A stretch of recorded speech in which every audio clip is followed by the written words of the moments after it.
Commander Thexcal stood in the Hall of Conquered Worlds, 4 arms crossed behind their back, looking at the displays that covered the walls. Each screen showed a different planet. Each planet represented a victory. Each victory belonged to Thexcal. 200 cycles of service. 47 campaigns. Thousands of battles. The Krindor warrior's crystalline exoskeleton caught the light from the displays, sending rainbow patterns across the polished floor. Other officers walked past, some nodding with respect, others stepping aside to let the legend pass. Thexcal remembered them all. The Rethkor hordes on Gamma Prime, where the enemy came in waves that seemed endless. The tactical battles against the Silverine Collective, where every move was calculated 3 steps ahead. The horror of the plague swarms, where the enemy was not soldiers but disease itself, wearing the bodies of the infected like suits. All of them had been dangerous. All of them had been defeated. "Commander Thexcal," a voice called out. A younger officer approached carrying a data pad. The officer's shell had barely darkened, showing youth. "The Concordat High Command request your presence. New assignment." Thexcal took the pad without looking at the officer. Their eyes scanned the information. A reconnaissance mission, a newly discovered species. Planet designation, Earth. Species name, humans. The data was basic. Humans had just achieved faster-than-light travel. Their technology was primitive by Concordat standards. Chemical rockets. Nuclear fission. Radio waves. Their weapons used explosives and metal projectiles. No energy shields. No plasma weapons. Nothing impressive. Thexcal scrolled through the biological information. Humans were fragile, soft skin with no natural armor, weak bite force compared to proper predator species, poor night vision, limited hearing range, average strength. Their bodies could not survive in most environments without artificial protection. "They look like prey animals," Thexcal muttered. The officer leaned closer. "Command wants to know if they are suitable for alliance or subjugation. Standard first contact protocol." Thexcal had done this many times before. Meet the new species. Assess their military capability. Determine their threat level. Make recommendations. It was routine work. Boring work. The kind of work they gave to veterans when there were no real wars to fight. "When do I leave?" Thexcal asked. "Your ship is prepared. The fleet awaits your command." Thexcal handed back the data pad and walked toward the hangar. The Concordat flagship was massive, large enough to carry 10,000 warriors and support staff. Thexcal's personal vessel was much smaller. A reconnaissance cruiser with advanced sensors, light weapons, and a crew of 50. The crew stood at attention when Thexcal entered the bridge. The commander moved to the central chair, lowering their body into the seat designed for their species. Screens flickered to life, showing star maps and system data. "Set course for the Sol system," Thexcal ordered. "Standard jump. No need to rush." The ship hummed as the FTL drive engaged. Space twisted around them and stars stretched into lines. The journey would take 3 standard cycles. Thexcal used the time to study humanity. Their planet was small. 1 star, 1 moon, mostly water. The humans lived on the land masses, building cities that sprawled across continents. They were divided into nations, each with its own government. They fought wars among themselves, which was common for primitive species. Thexcal watched recordings of human warfare. Soldiers in simple armor, carrying projectile weapons, vehicles that rolled on wheels, aircraft that used combustion engines. It was all so crude, so limited. These humans had barely left their own planet, and already they thought they were ready for the galaxy.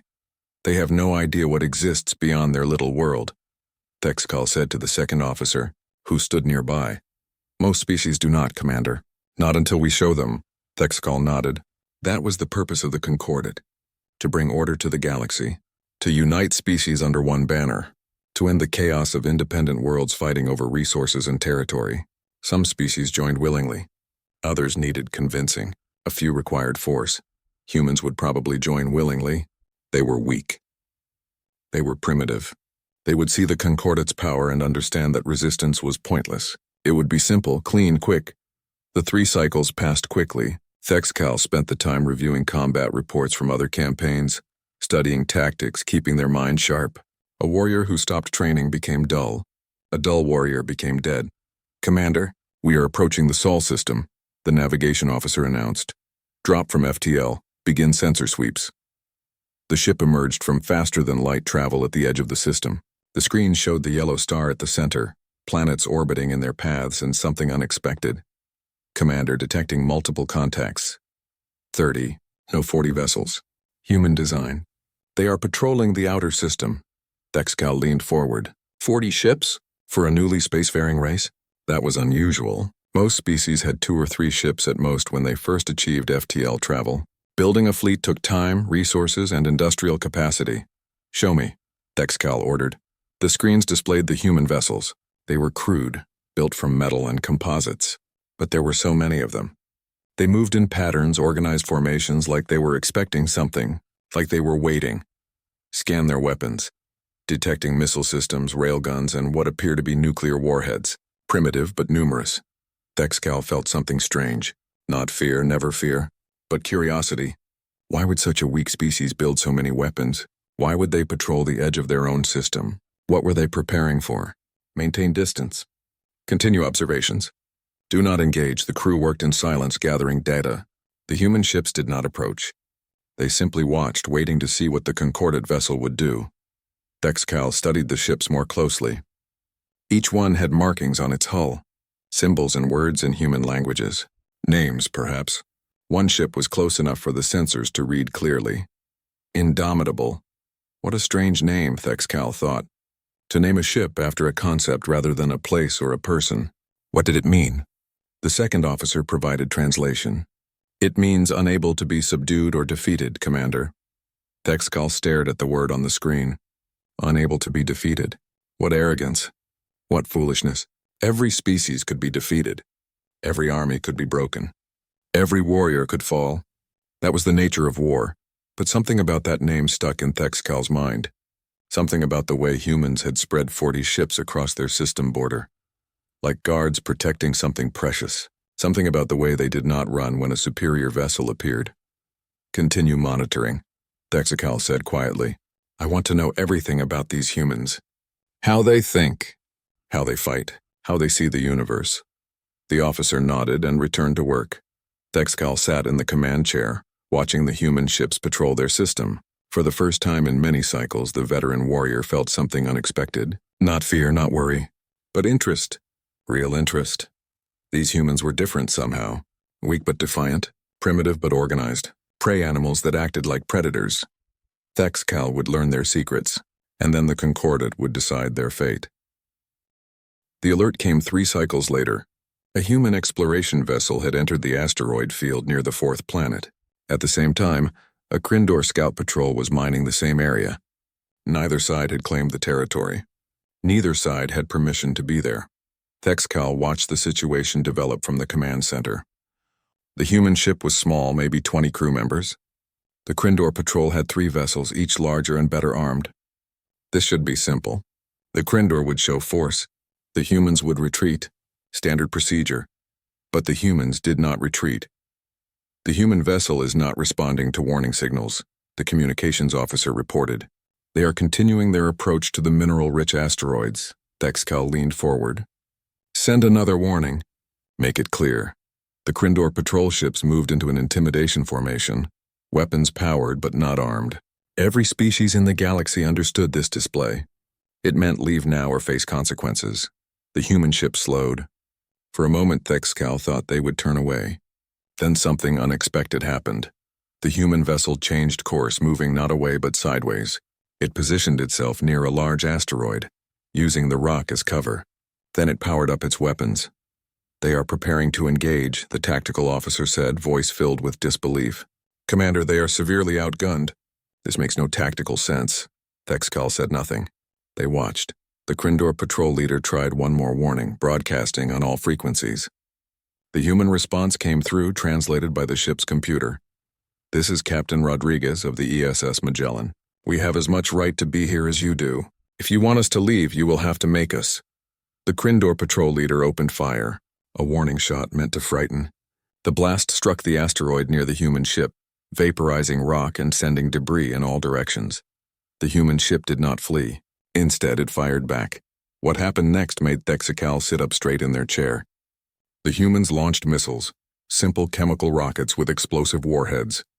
The Krindor ships shot them down easily, But while the Krindor focused on the missiles, the human ship moved. It used the debris field from the destroyed asteroid as cover, darting between chunks of rock. It fired railgun rounds, metal projectiles moving at incredible speed. One round struck a Krindor ship's sensor array. Another damaged an engine port. They are using the environment, Thexcal said quietly. Clever. The battle continued. 2 more human ships appeared, responding to some kind of distress call. They were also outgunned. They should have been afraid. Instead, they coordinated their attack with precision that surprised even Thexcal. One human ship drew fire while the others maneuvered. They communicated constantly, their radio chatter filling the communication channels. Thexcal listened to the translation.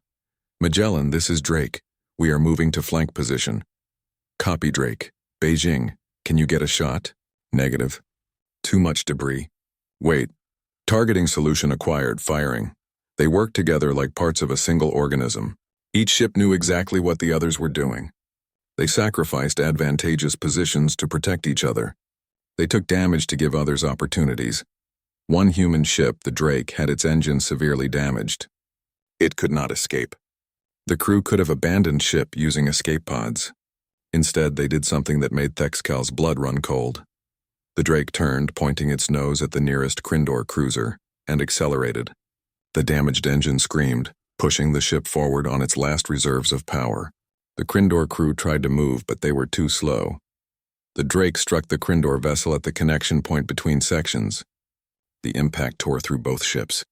The explosion lit up space like a small sun. By the ancestors, the second officer whispered. They rammed them. They had escape pods. They could have lived. Thexcal watched the debris field expand. Both ships were destroyed. Both crews were dead.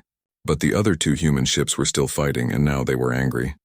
The battle ended when Krindor reinforcements arrived. The 2 remaining human ships finally retreated, but only after confirming that rescue pods from the Drake had been launched at the last possible moment. Some of the crew had survived. Thexcal ordered the rescue pods recovered. 3 human survivors were brought aboard the Concordat vessel. They were injured, burned, bleeding from wounds that would have killed most species. But they were conscious. They were aware.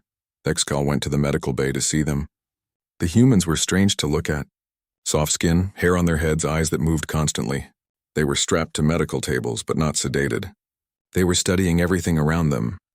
I am Commander Thexcal of the Galactic Concordat, Thexcal said through the translator. You attacked our patrol. You destroyed one of our vessels. Explain. The oldest human, a female with gray hair and severe burns on her arms, spoke first. You fired first. We defended ourselves. You were outgunned. You should have retreated, the human smiled. Blood stained her teeth. Should have. Did not. Thexcal moved closer. Your ship, the Drake, its crew sacrificed themselves. Why? To save us, the woman said simply. To give us a chance. That is what we do. It was illogical. They could have escaped. Maybe, but they chose differently. They chose us, Thexcal felt confused. In all the battles across all the world, soldiers fought for many reasons. Territory, resources, survival, honor. But to deliberately die for others? To throw away life with such certainty? It made no sense. You will be executed for your attack, Thexcal said. That is Concordat law. The youngest human, barely more than a juvenile, laughed. The sound was harsh, painful. Go ahead, kill us. It will not matter. Why would it not matter? You will be dead. The young human looked directly at Thexcal with eyes that held no fear. Because we told them everything before we were captured. Every weakness we found. Every mistake you made. Every tactic that worked. Our people learn fast. They will come back. And when they do, they will be ready. The human woman nodded. You will regret this. Not today. Maybe not tomorrow. But eventually, because we always come back, that is what humans do. We remember. We learn, we adapt, and we never, ever quit. Thexcal left the medical bay without ordering the execution. Something about the human's certainty disturbed the commander deeply. They returned to their quarters and began reviewing the battle footage again. The more Thexcal watched, the more patterns emerged. Humans did not fight like other species. They took risks that bordered on insanity. They sacrificed pieces to gain advantages. They used everything around them as weapons. They communicated constantly, sharing information in real time, and they learned. A message arrived from Concordat Intelligence. Thexcal read it once, then read it again to make sure they understood correctly. Human analysis teams had already reverse-engineered parts of the Krindor weapon systems from debris collected during the battle. They were adapting the technology to their own ships. Work that should take years was happening in weeks. Thexcal pulled up human history files and began reading. Wars, so many wars. Humans fighting each other with terrible efficiency. They had nearly destroyed themselves multiple times. Nuclear weapons, chemical weapons, biological weapons, and yet they survived. They always survived. One file caught Thexcal's attention. The translator labeled it World War II. Thexcal read about beaches covered in dead soldiers, cities bombed to rubble, nations fighting until nothing was left. And through it all, humans kept fighting. Commander Thexcal, veteran of 47 campaigns, winner of countless battles, sat alone in the dark and felt something completely new. Something they had never experienced in 200 cycles of warfare. They felt uncertain. The Concordat High Command decided that humans needed to be taught a lesson.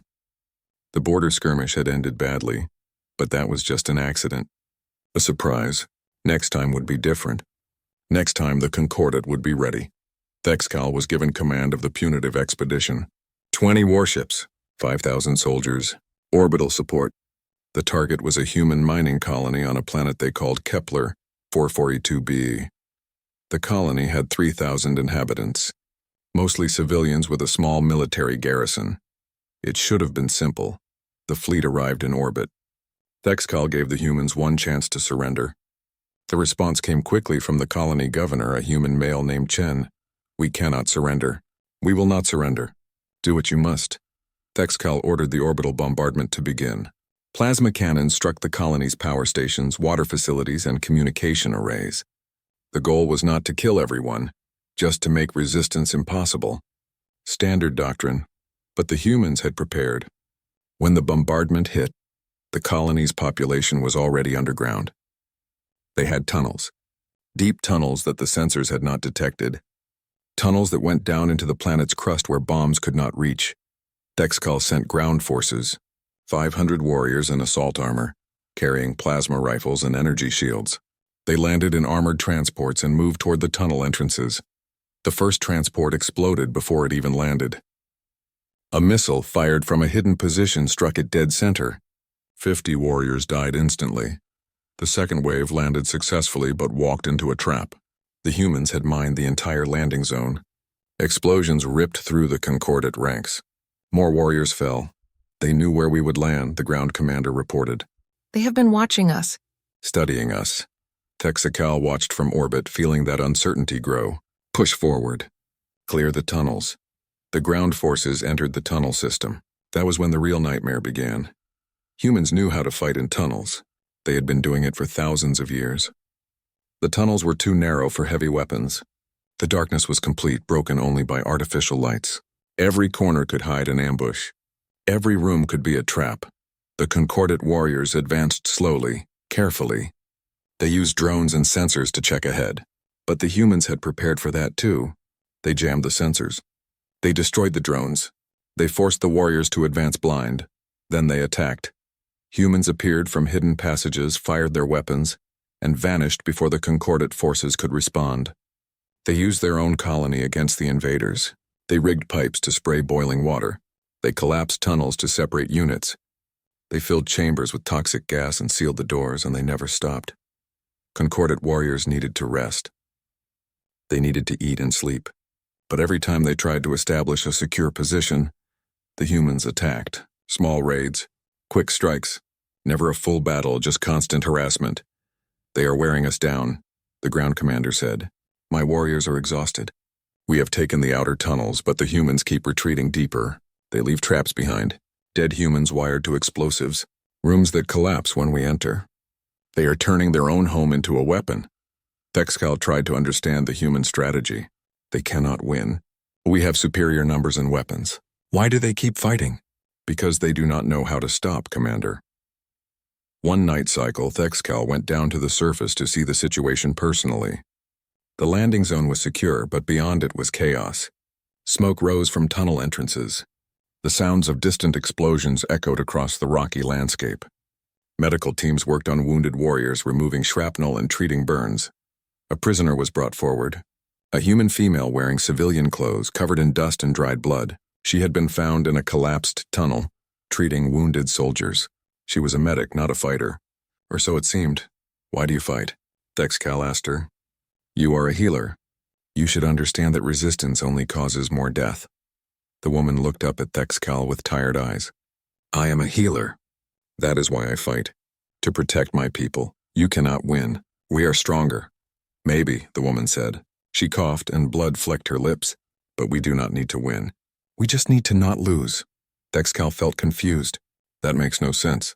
The woman smiled sadly. You are not human. You would not understand. Let me explain something about my species. Do you know how humans evolved? You were prey animals. Partly true. But we were also predators. A special kind. We did not have sharp teeth or claws. We could not run fast like the deer we hunted. We could not fight the great beasts with our weak bodies. So we used a different weapon. Intelligence? No.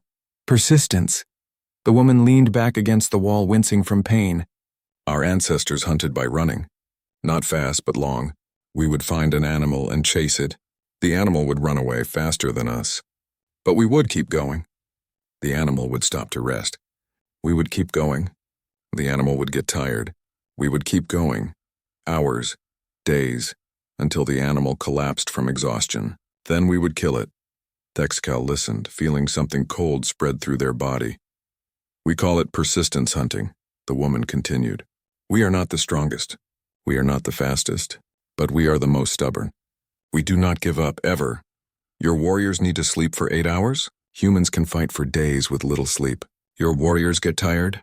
Humans push through exhaustion. Your warriors feel pain? Humans have a saying, pain is just weakness leaving the body. That is insane. Maybe. But it kept us alive when everything else wanted us dead. Ice ages, predators, diseases, starvation. We survived because we refused to die. The woman looked directly at Thexcal. You can win every battle.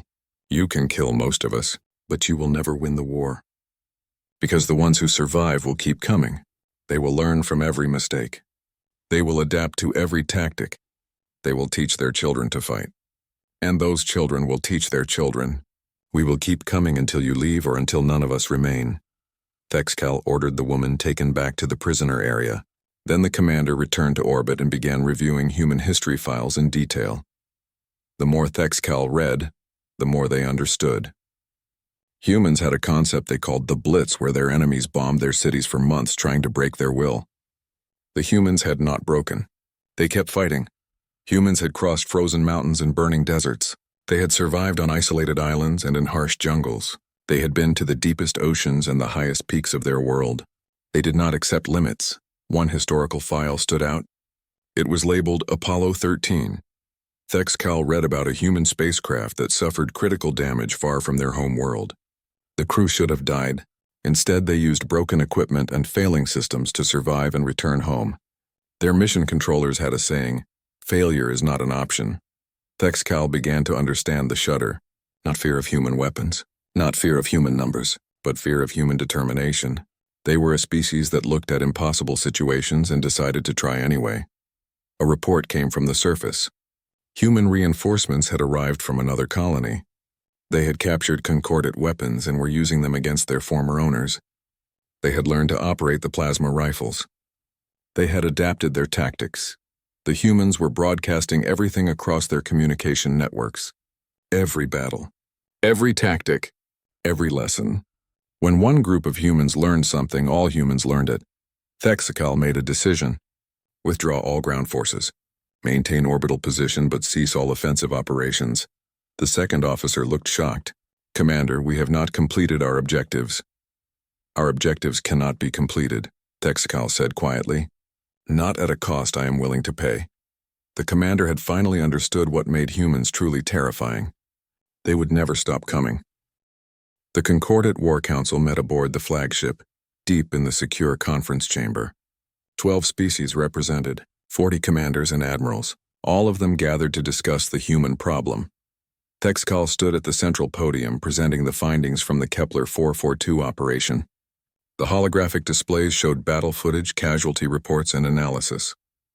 The numbers told a clear story. The Concordat had lost more warriors in 2 weeks fighting humans than in the previous cycle fighting 3 other species combined. "This is unacceptable," Admiral Kresh of the Silverine said. His multiple eyes blinked in sequence, showing agitation. "We must commit more forces. Overwhelm them with superior numbers." General Vorth of the Reth Corps slammed a massive fist on the table. "I agree. We are allowing a primitive species to embarrass us. Send my legions. We will crush them." Thexcal waited for the shouting to die down. Then they spoke quietly, which was somehow more effective than yelling. "You do not understand what we are facing." The council fell silent. Thexcal had their attention now. "I have fought the Reth Corps hordes," Thexcal continued, looking at General Vorth. "Your warriors are fearsome, strong, aggressive, but they tire. They can be defeated through superior tactics and patience." Vorth growled but did not interrupt. "I have fought the Silverine Collective," Thexcal said, turning to Admiral Kresh. "Your strategists are brilliant. Your predictions are accurate, but you follow patterns. You can be anticipated and countered." Kresh's eyes narrowed, but he remained silent. "I have fought the Plague Swarms, the Void Crawlers, and the Crystal Sentinels. All of them were dangerous. All of them had advantages. But all of them could be understood. All of them could be defeated." Thexcal paused. "Humans are different." The council waited. Thexcal activated a new display. It showed a human ship, damaged and drifting, its hull breached in multiple places. "This is the ESS Indomitable. 3 weeks ago, it engaged a Concordat patrol near human space. The battle lasted 6 minutes. The Indomitable was severely damaged. Life support failed. The crew should have evacuated." The footage played. The Indomitable, leaking atmosphere and burning from internal fires, turned toward the Concordat ships and accelerated. They continued fighting for 36 hours after life support failed. The crew was dying from oxygen deprivation. The temperature inside was dropping to lethal levels. Medical analysis shows the crew was suffering from severe hypoxia, frostbite, and radiation exposure. The council watched as the Indomitable, moving on emergency power, fired its last missiles. The ship's weapons were barely functional, but the humans kept firing. They kept maneuvering. They kept fighting. At hour 33, the captain sent a final message. Thexcal played the audio. The human voice was weak, gasping, barely understandable, but the words were clear. "This is Captain Williams of the Indomitable. To whoever finds this recording. We did not surrender. We did not give up. Tell our families we died fighting. Tell our people to keep fighting. You cannot kill determination." The Indomitable made one final maneuver. It rammed a Concordat destroyer, breaching the engine section. Both ships exploded. The human crew, already dead or dying, had used their last moments to take one more enemy with them. The council chamber was completely silent. Their bodies were found still strapped to their stations, Thexcal said quietly. "Frozen, dead for hours." But their hands were still on the controls. Still trying to fight. One of the council members, a floating ethereal, spoke in its whistling language. "This is madness. No rational species behaves this way." "Exactly," Thexcal said. "Humans are not rational. Not the way we understand rationality. They do not calculate odds and surrender when defeat is certain. They do not accept the universe as it is. They fight because they refuse to stop fighting." Thexcal brought up more data. Human cultural files. Their literature, their entertainment, their art. All of it showed the same pattern. Humans have a concept they call the underdog. It means the weak fighter who should not win but tries anyway. They celebrate this concept. They tell stories about it. They teach their children that losing is acceptable but giving up is not. Another display showed human quotes, translated into Concordat standard language. "I have not yet begun to fight. We shall fight on the beaches. We shall fight on the landing grounds. We shall never surrender. It is not the critic who counts, but the man in the arena. Pain is temporary. Pride is forever." Thexcal looked at each council member in turn. These are not outliers. This is their core philosophy. Humans believe that effort matters more than outcome. They would rather die trying than live having given up. Admiral Kresh spoke up. "Then we will accommodate them. We will fight until all humans are dead." "That would take centuries," Thexcal said, "and cost millions of warriors.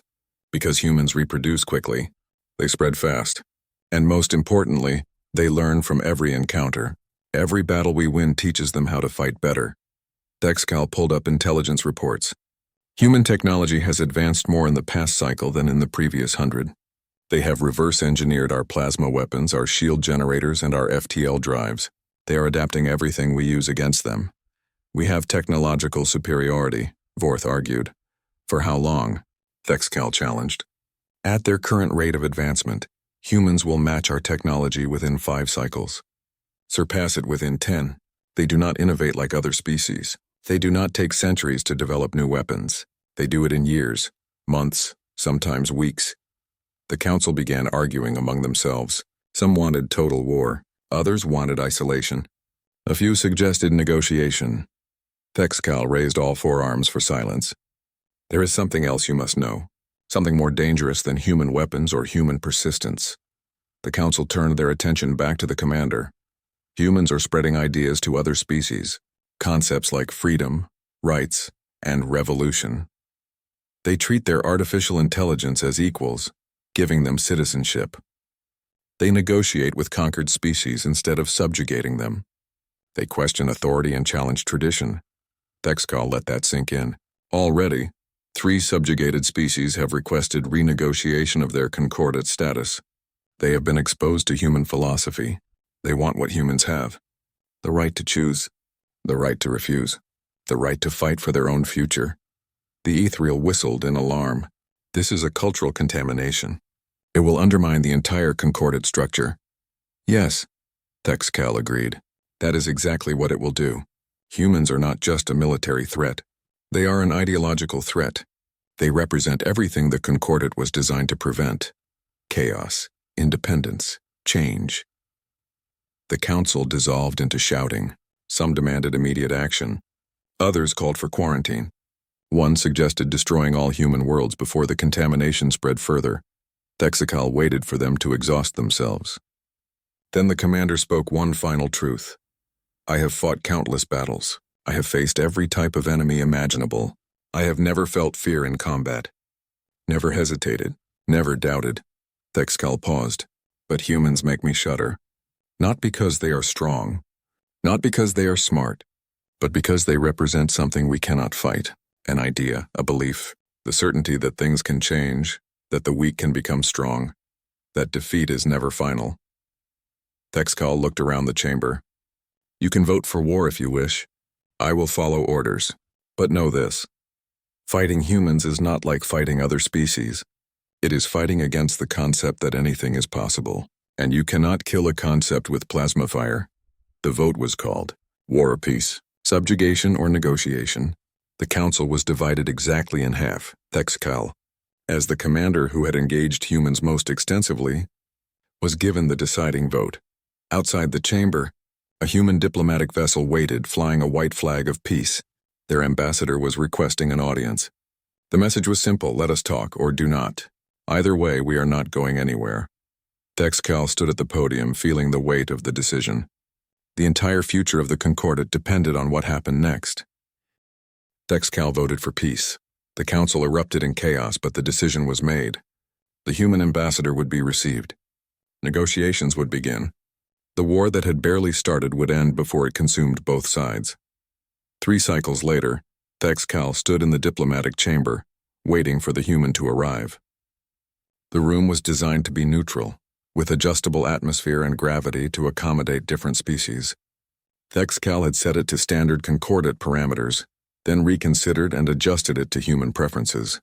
It seemed like a small gesture, but gestures mattered in diplomacy. The doors opened. The human ambassador entered, escorted by 2 guards who remained outside. She was small, at least compared to Thexcal. Gray hair, lines on her face showing age, wearing simple clothes in dark colors. She walked with a slight limp, but her eyes were sharp and aware. Commander Thexcal, she said, her voice soft but clear. I am Ambassador Chen. Thank you for agreeing to meet. Ambassador, Thexcal replied. Please sit. They sat across from each other at a simple table. No weapons, no barriers, just 2 beings trying to find a way forward. I understand you voted for peace, Chen said. That took courage. It took fear, Thexcal said honestly.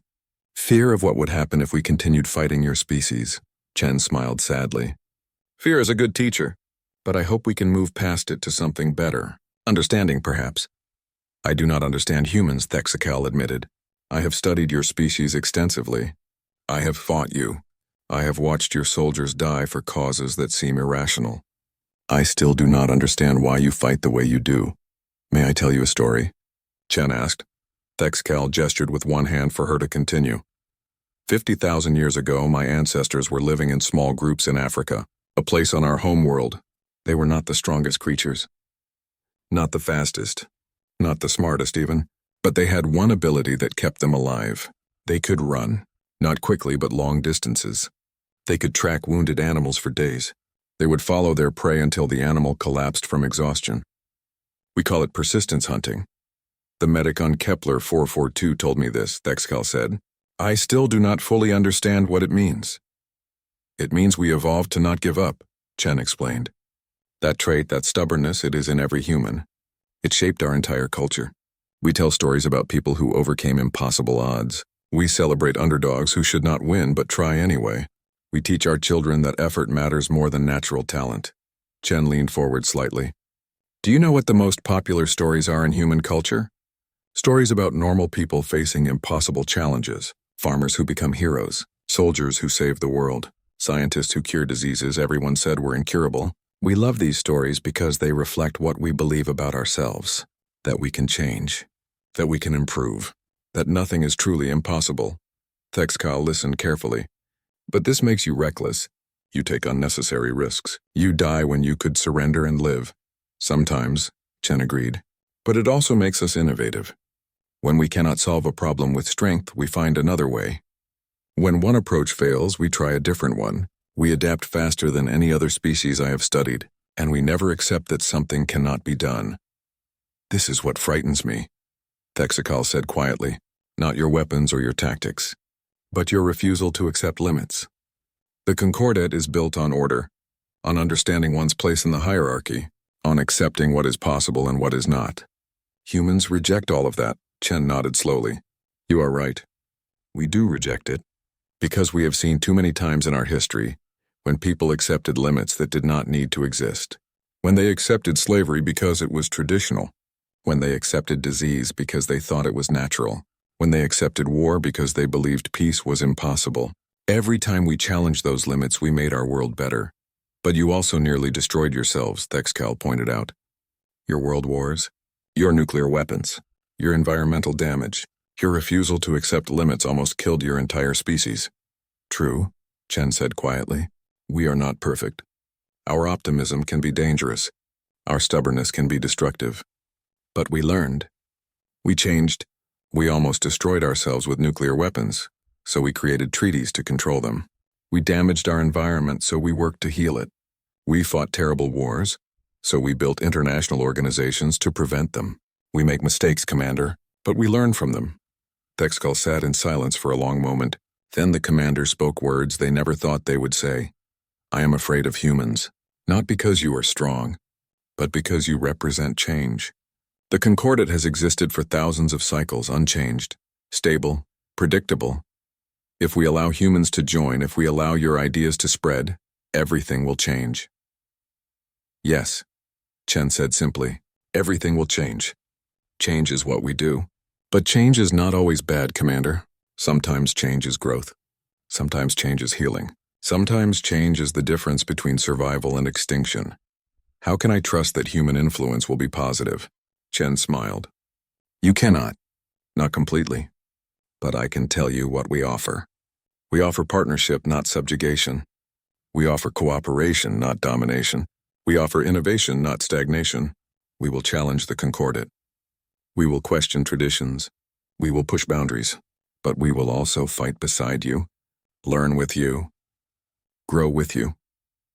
Thexcal thought about the Indomitable and its frozen crew still fighting after death.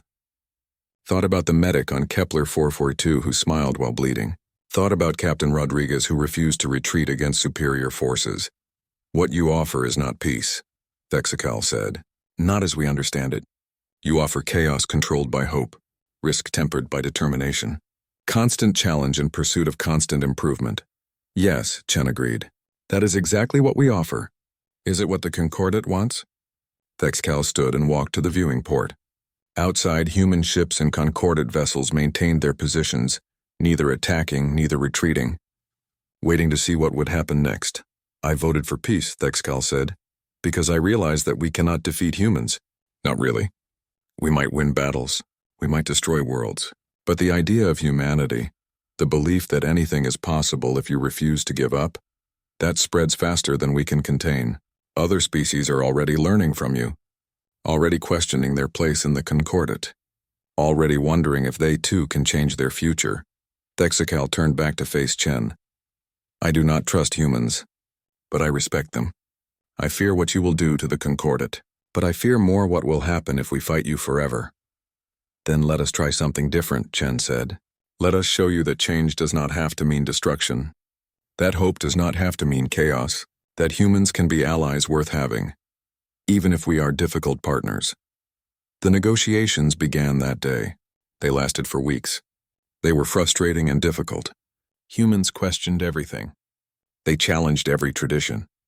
They proposed changes that made the council uncomfortable, but they also brought new ideas, new technologies, new perspectives, and most importantly, they brought hope. 5 cycles later, Thexcal stood on the bridge of a joint concordate human vessel, facing a threat that had destroyed 3 worlds. The plague swarms had returned more dangerous than before. Beside Thexcal stood Captain Liu, a human military advisor. She was young, energetic, and completely unwilling to accept that the situation was hopeless. We cannot fight them directly, Thexcal said. They adapt too quickly. Then we do not fight them directly, Liu said. We change the rules. We make them adapt to something they cannot handle. That is impossible. Impossible is just a human word for difficult, Liu said with a grin. Let me show you something. Thexcal watched as humans and concordate forces worked together, combining technologies in ways neither species had considered before. It was messy. It was chaotic. It should not have worked. But it did. Standing there, watching impossible solutions become reality, Thexcal finally understood. The shudder had not been fear. It had been recognition. Humans were not monsters to be afraid of. They were partners who would push everyone to be better, to try harder, to believe that defeat was just another problem to be solved. Thexcal had fought countless battles across a lifetime of war. But only humans had made them shudder. Not from fear of what humans were, but from awe at what humans believed they could become, and in believing made real.